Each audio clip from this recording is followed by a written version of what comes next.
Для гомельскага тэатра лялек ставіць спектаклі для дарослага гледача звычайная справа. Раз у год акцёры абавязкова прадстаўляюць прэм'еру, якая збірае поўныя залы. Рэжысіраваць спектаклі для дарослых, да яшчэ паводле глыбокіх літаратурных твораў – адна асалода, прызнаецца рэжысёр Рыгор Гольдман. Театр кукол – это уже даже не обсуждается вопрос, что это искусство не детское совершенно. И стараюсь брать произведения такой литературы, в общем, хорошие, а не какие-то эстрадные концерты.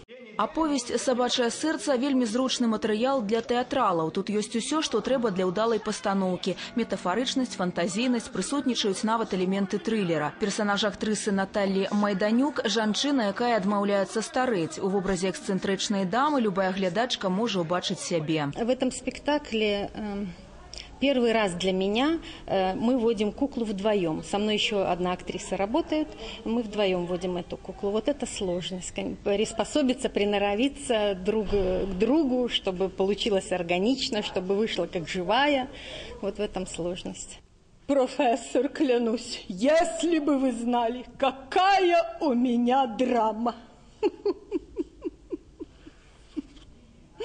Калі ўзгадаць рэпертуар гомельскага тэатра лялек за апошнія некалькі гадоў, пастаноўка «Сабачае сэрца» трэця для дарослага гледача. Дагэтуль на сцэне тэатра былі пастаўлены трагікамедыя «Памінальная малітва», французская гісторыя «Леваруцыйная камедія» і зараз вось спектакль паводле аповесці Булгакова. І ён, упэўнены рэжысёр, не апошні. Директор театра очень хочет, чтобы появлялся каждый сезон взрослый спектакль для взрослых, и я это приветствую. «Поминальная молитва» идет, например, уже 3-й год, и пока собирают залы. И мне хочется, чтобы на «Собачье сердце» вот особенно пришли даже и школьники. Наталья Игнатенко, Игорь Марыщенко, телерадиокомпания «Гомель».